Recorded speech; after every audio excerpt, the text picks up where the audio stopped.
Aujourd'hui, on se retrouve pour le test du Nexus 6.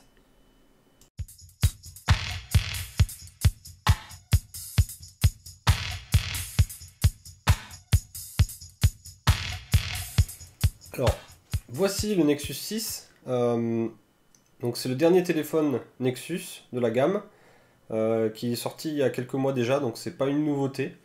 Je le teste un petit peu avec du retard. J'ai pu l'utiliser pendant presque un mois à partir de maintenant, ou peut-être un peu moins. Non, je l'ai eu depuis un peu moins de temps, mais je l'ai utilisé tous les jours. Donc j'ai mis ma carte SIM dedans et je l'ai vraiment utilisé comme si c'était mon téléphone. Et j'en suis globalement content. Donc globalement.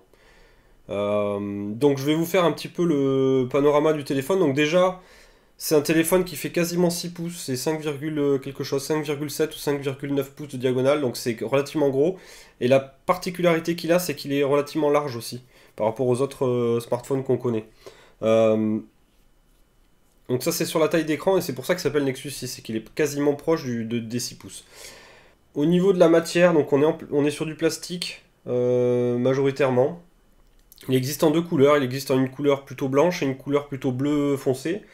Et le mien vient avec un skin de chez Dbrand, donc un skin tout rouge, qui est pas mal. Donc qui rajoute en fait un petit côté un peu granuleux sur l'arrière et qui efface en fait le logo Nexus pour ne laisser que le X. Globalement, il est un peu large en main, moi je trouve. Il se manipule plus difficilement que tous les téléphones que j'avais eu avant. Donc j'ai peur des fois de le laisser tomber, c'est pour ça que je lui ai rajouté une coque. Voilà, au niveau de la taille de l'écran, la prise en main, donc c'est pas, j'ai pas des mains trop grandes, mais vous voyez, il se prend de cette façon-là. Il se tient en main, mais moi c'est vrai que je le trouve un petit peu large. Au niveau des positions des boutons, justement, les boutons sont tous du même côté, donc ils sont du côté, on va dire, pouce, de mon pouce de la main droite. Donc on a les deux boutons de volume ici, et le bouton power qui permet d'allumer et d'éteindre l'écran.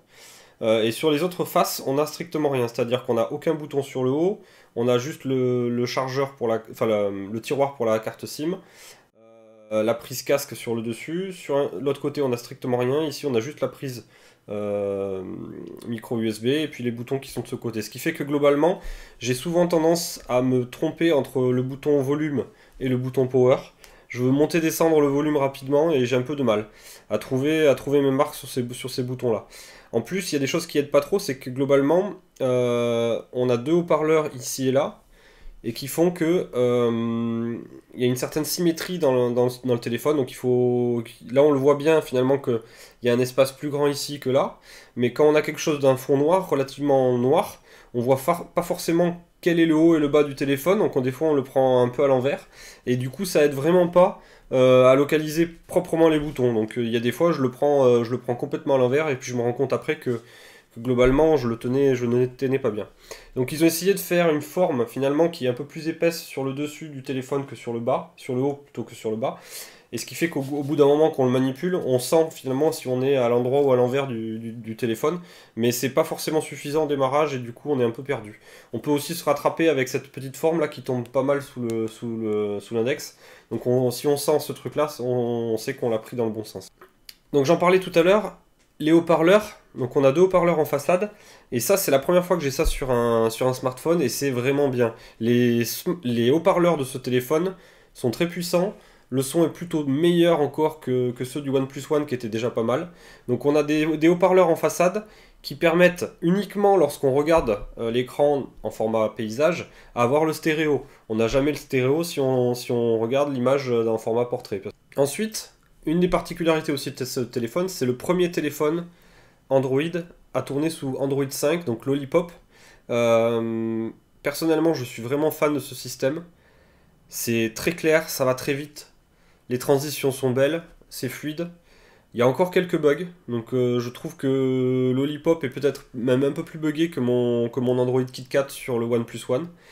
Mais quand même, on a quelque chose qui marche très bien d'un point de vue système, c'est très fluide, il y a des transitions un peu partout. Bon, on est sur quelque chose qui est quand même pas mal. Donc il y a toutes les fonctionnalités Google. Là, on a vraiment un téléphone complètement pur, sans furiture, il n'y a rien qui a été ajouté, on est vraiment sur l'expérience pure Google. On a toutes les mises à jour Google dès qu'elles sortent avec ce téléphone, donc là c'est vraiment un bon point d'avoir Lollipop qui tourne sur ce smartphone. Au niveau mémoire, il existe en deux tailles, 32 Go pardon, et 64 Go. Moi j'ai la version 32. Faut voir que déjà la version 32 elle est en vente à 650 € sur le Play Store, donc c'est relativement cher. Alors la version 32 on peut la trouver aux alentours de 530 € maintenant si on s'adresse autre part que sur le Play Store. Et la version 64 Go je sais pas combien elle est, mais elle est beaucoup plus importante. Au niveau processeur, on a les Snapdragon 810 qui est le dernier Snapdragon qui tourne bien. Rien à dire, c'est fluide, ça marche super bien. Il y a quand même un petit truc qui m'a choqué. Lorsque je l'ai reçu, j'ai fait tout de suite un test de lancement d'application entre le Nexus 6 et le OnePlus One. Et il se trouve que dans certains cas, le OnePlus One est plus rapide à lancer des applications. C'est-à-dire que l'application, elle va arriver beaucoup plus vite sur le OnePlus One. Par contre, sur le Lollipop, sur le Nexus 6, elle va arriver avec une transition, ça va être joli, etc. Mais de façon vraiment pure, il y a pas mal de fois où le OnePlus One a été plus rapide. Donc, avec un processeur moins puissant. Donc là, c'est un peu étonnant, des fois, je me dis. On a ici un processeur 64 bits qui fait tourner la dernière version d'Android, qui est la plus optimisée avec le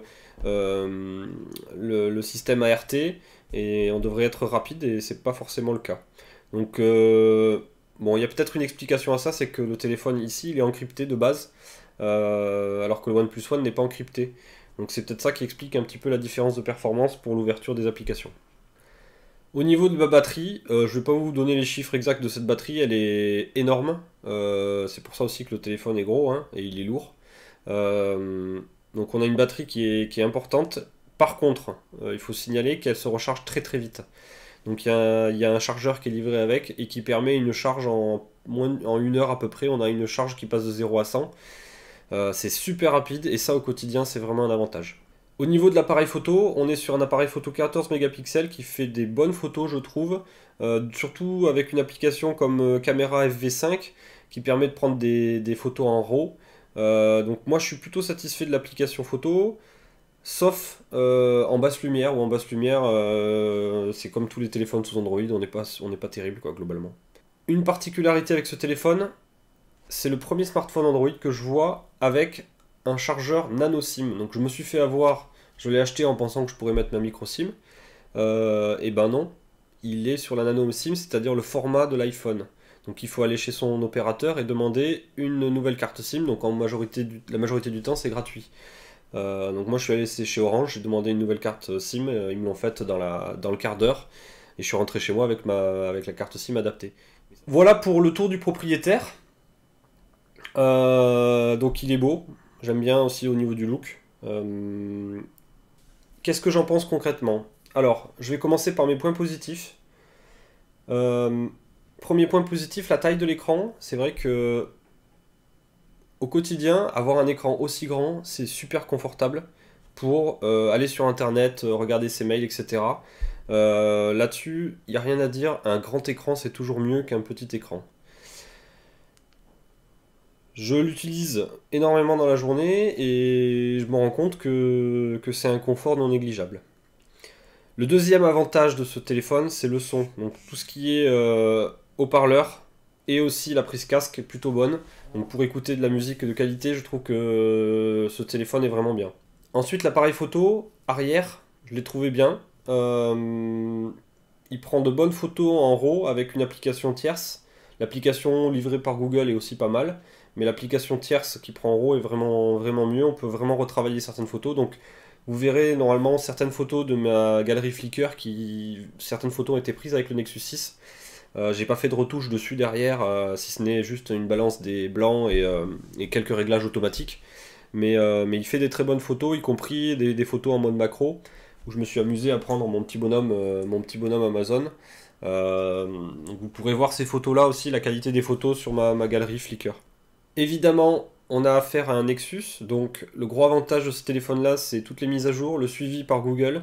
Donc vous aurez toujours le dernier système Android en partant sur un téléphone de ce type-là, donc vous ne serez pas frustré d'attendre plusieurs mois, comme je peux l'être sur l'autre téléphone, genre OnePlus One, où j'attends toujours le Lollipop. Celui-là, ça fait déjà 3 mois quasiment qu'il a déjà le Lollipop, donc Celui qui voudra toujours être à jour, forcément il faut aller vers les Nexus, les Nexus dernière génération pour avoir le plus de chances de durer longtemps au niveau des mises à jour. Un point sur la batterie. La batterie, au début, je la trouvais très mauvaise. J'étais très déçu, c'est-à-dire que je tenais à peu près 3 heures d'écran allumé dans la journée. Ça s'est un petit peu amélioré, mais ça reste pas plus que 4 heures, c'est-à-dire que quelqu'un qui va l'utiliser vraiment de façon intensive, il n'aura pas assez de batterie en fin de journée.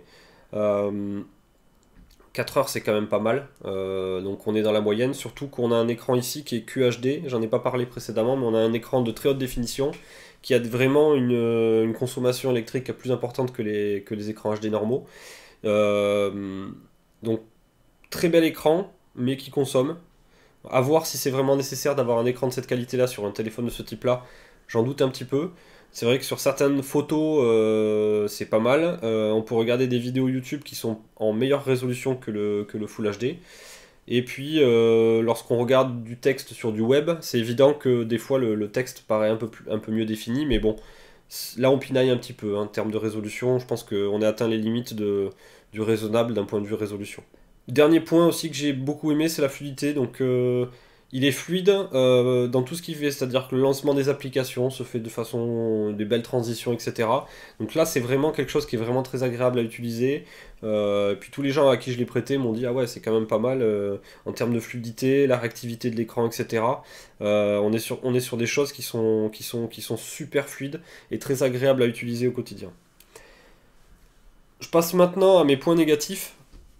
Parce qu'il y en a. Le premier point négatif, c'est la taille, la prise en main. J'en parlais au tout démarrage. Je suis gêné sur la largeur de l'écran pour le tenir correctement en main. J'ai peur de le faire tomber. La première fois que ça me fait ça avec des téléphones. Du coup, vous l'avez vu sur le site, mais je lui ai acheté une coque qui a un côté plastique transparent pour qu'on puisse toujours voir l'arrière. Et sur les bords, on a des choses en caoutchouc un peu mou qui permettent d'amortir les chocs. Donc je lui mets la coque à chaque fois que je l'utilise, euh, de peur de l'abîmer. Deuxième point, c'est lié à l'écran et au QHD, donc c'est la résolution de l'écran. Ça sert pas à grand chose de mon point de vue d'avoir une résolution aussi importante, sachant que l'écran consomme énormément. Donc on a un écran qui est pas au top d'un point de vue couleur et luminosité, mais on a un truc qui consomme à mort, donc j'aurais préféré avoir une résolution peut-être inférieure et avoir plus d'autonomie. Encore un point noir ou un point un peu désagréable sur ce téléphone, la batterie n'est pas interchangeable, comme souvent sur les Nexus. On peut pas enlever la batterie, la changer une fois qu'elle est un peu usée, ou avoir de batterie lorsqu'on part en week-end prolongé. Donc ça c'est un point aussi qui décevra ceux qui aiment bien les téléphones genre Samsung qui ont tous une batterie amovible. Un autre point négatif, j'ai eu quelques plantages, j'en ai plus trop depuis quelques temps, mais au tout démarrage que je l'ai eu, il s'est mis une ou deux fois à redémarrer en l'espace de... J'ai eu deux reboots en l'espace de 3 4 jours. Et puis depuis, j'ai plus rien. Donc il y avait peut-être une application que j'avais installée qui était pas très stable.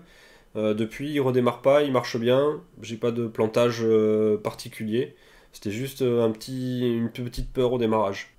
Un autre point noir, c'est l'appareil frontal. L'appareil frontal est de mauvaise qualité, je trouve. Donc ça sert pour les selfies. Même pour les selfies, c'est pas terrible. Même si on a une bonne résolution, je trouve que l'appareil photo frontal est pas au top. Ensuite, derniers éléments, je suis un peu déçu sur les petits détails de téléphone. Il n'y a pas de fonctionnalités, on va dire, additionnelles qui sont intéressantes. C'est-à-dire qu'on n'a pas le double tap pour allumer l'écran, on n'a pas de LED de notification sur la face avant. C'est plein de petits trucs comme ça qui manquent à ce Nexus pour vraiment être le super téléphone que j'attendais. Euh, on- donc c'est vraiment le minimum, on va dire, en termes de système d'exploitation, en termes de petites fioritures autour. Et c'est vrai que ne serait-ce que la LED de notification et le double tap, c'est des choses que j'adore. Alors à la place, on a deux éléments. On a les notifications qui apparaissent automatiquement sur l'écran. Vu qu'on a un écran OLED, ça je ne l'ai pas dit avant, mais vu qu'on a un écran OLED, on peut se permettre d'allumer certains pixels sans que ça consomme trop. Du coup, les LED de notification ont été remplacées par les notifications directement écrites sur l'écran. Bon, why not? Mais c'est vrai que moi les LED j'aimais bien. Et le double tap a été remplacé aussi par le fait que dès qu'on prend le téléphone à la main, l'écran s'allume automatiquement. Donc ça c'est aussi intéressant et se dire tiens ben, dès que le téléphone détecte qu'on bouge un petit peu, je vais allumer l'écran. Manque de bol, j'ai remarqué par exemple que lorsque le téléphone était dans la voiture et que je bougeais, que je roulais, ben, il avait tendance à s'allumer assez souvent. Donc la lumière de l'écran s'allume, s'éteint, là s'allume, s'éteint. Je sais pas si c'est un bug ou pas, mais ce qui fait que globalement, c'est une petite fonctionnalité qui marche pas forcément bien. Le double tap est quand même vachement bien. Le dernier point noir de ce téléphone, c'est son prix. On est sorti de la gamme Nexus classique qui était abordable à 350 euros, 400 euros. Là, on est directement passé sur du 650 euros. C'est évidemment trop cher par rapport au service rendu. Mon OnePlus One vendu 300 euros me rend quasiment autant de service que celui-là, sauf si ce n'est qu'il n'est pas sous Lollipop. Donc ça fait un peu mal quand même hein, en termes de prix. Le prix de sortie du téléphone était un peu violent. Évidemment, c'est le prix à payer pour avoir un Nexus, donc avec toutes les fonctionnalités d'un Nexus, du genre OK Google, quel est l'âge de Scarlett Johansson?